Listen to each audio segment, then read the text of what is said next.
Fakanaan qopheessee nu dhiyeessirraa dhageenya adde hawwi. Nyaanni Oromoon nyaata aadaa hedduu gosa hedduudha kan qabu. Immoo akka beekamtummaa keenyaatti waan amma arganne qofa kan dhiyeessuu dandeenyu akkuma tokko kan arganne aadaan Oromoo kan ammaaramee dhumne akkamitti isin ibsuu danda'u? Amma asirraa meeti amma yoo naa ibsitan haguma tokko dhiyeessine jettu ani immoo nyaata baay'ee nasitti argaa jira. Kana keessaa meeti kana ta'e jira jechuudha kanaan ala.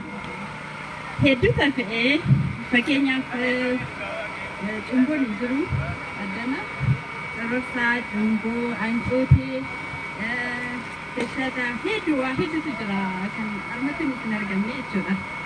Kana jechuun aadaan Oromoo akka galaana yookaan immoo baharaati hammaaramee dhumu sanirraa isin fal'aanaan qiccanii fiddan jechuudha re?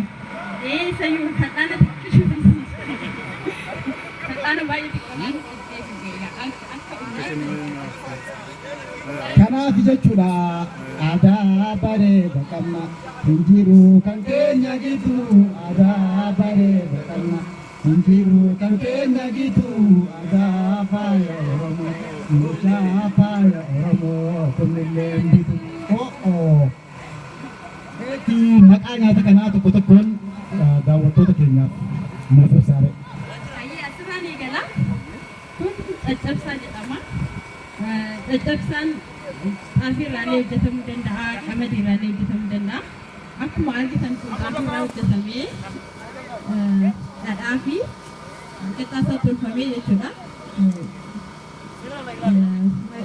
Caccabsaan kun xaafii irraa hojjetame. Meeti nyaata caccabsaa jettu kuni xaafii qamadii yookaan immoo haaluma danda'ame hojjetamuu akka danda'u nuufsitee jirta. Caccabsaa kana yeroo akkamii fa'aa qopheeffatu maaliif qopheeffama? Caccabsaa kana yeroo hedduu keessummaan yeroo dhufu yeroo jilli garaagaraa jiraatu kan qopheeffamu nyaanni aadaa kamiyyuu jechuudha Oromoo biratti. Kanaafuu nyaanni kun nyaata aadaa Oromoon ittiin beekamtudha jechuudha. Hayyee meeti keetti aanu kunoo maal jamare? Kun micirraa jedhama yookaan xiqqoollee ni jennaani. Kunillee garbuu fi dhadhaarraa hojjetama jechuudha. Inni kunoo maaliif hojjetama nama akkamitti qophaa'a? Kun haaluma wal fakkaatu godina garaagaraatti haala garaagaraatiin qopheeffama jechuudha. Garbuu dhumarraa kan qopheeffamu akkuma kana Oromoon manaan hin dhabu maaliif nyaata yeroo dheeraa turuu danda'udha. Kanaafiyyuu keessummaadhaaf mana kaawwattee jechuudha dubartiin kaametti waan akkasii kana manaan hin dhabdu. Tasa yoo keessummaan itti dhufe kana dhiyeessuu dandeessu haala waliin jechuudha. Kana jechuun Oromoon akka warri baranaa bifa keemikaala garaagaraatiin piriizerveeshin jechuudhaan lafa kaa'u kana Oromoon aadumaaf qaba jechuu barbaaddeetire? Oromoon aadaa boonsaa Hayyee daawwattoota keenya akkuma dubbisame nyaata gosa lamaan dubbisame jira. Itti barbaaddaan hin dhaabbanne addeewwillee kan itti aanus maal akka ta'e immoo fuffu. Kun immoo marqaa jedhama. Marqaan irra caalaa dubartii geessuudhaaf yeroo dawwisaaf kan baay'inaan kan qopheeffamu jechuudha. Mata jaboo irraa hojjetamuu danda'a, garbuu irraa hojjetamuu danda'a, akkasumas qamadii irraa hojjetamuu danda'a. Akkuma argitan dhadhaadhaan ala kan ta'e hin jiru nyaanni aadaa Oromoo. Oromoon loon hin qabee hin jiraatu jechuu keetiire. Gaadisa kana dubartii callaaf qophaa'a mooree dhiiruu akkamiidhaan dhabuun hin danda'amman? Hin sodaatinaan nuti hin kennan. Saawa hayyee galatoomaa fi kan itti aanu ammallee illee hatunatti fakkaata rakkaatu. Kan itti aanu horii yookaan dhodhooboo jedhama. Kun immoo akaayii garbuuti akkuma argitanii dhadhaan ittiin makamee kan hojjetamee jiru jechuudha. Nyaatumti aadaa Oromoo kamuu dhadhaa hin lagatu jechuu keetiire. Sirriidha. Gaarii daawwattoota keenya akkuma argitan nyaanni asitti dhiyaate kun nyaata aadaa Oromoo kan bifa garaagaraatiin qophaa'edha. Uummanni Oromoo uummata hortee kuush baha Afrikaa irratti argaman yoo ta'u, uummanni kun uummata aadaa bareedaa fi akkasumas immoo amantii mataa isaa qabudha. Kana callaa osoo hin taane ummata aadaa ittiin bulmaata mataa isaanii qabu. Qaroomni warra qaroomee kan yeroo ammaa bara ammayyaa kana keessatti ittiin bulaa jiranillee isaanirraa kan fudhatamedha.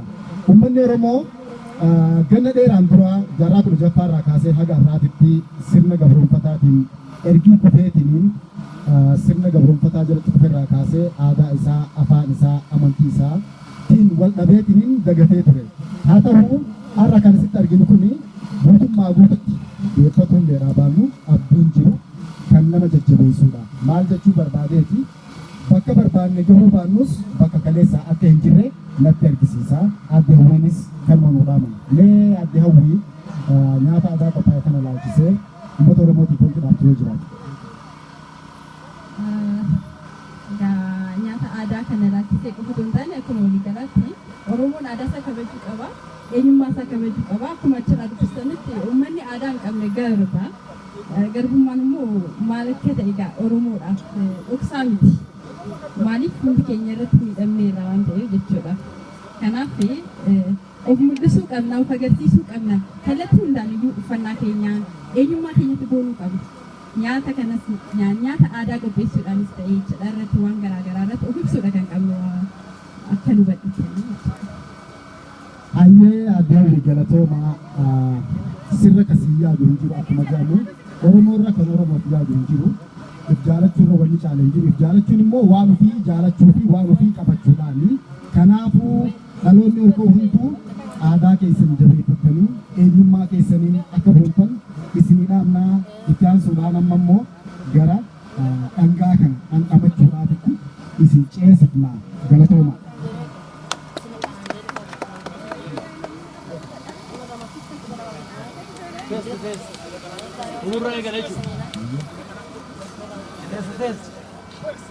Meetii nyaata kana dhandhamachuudhaaf namni martuu gororaa jira. Amoommachaa jira.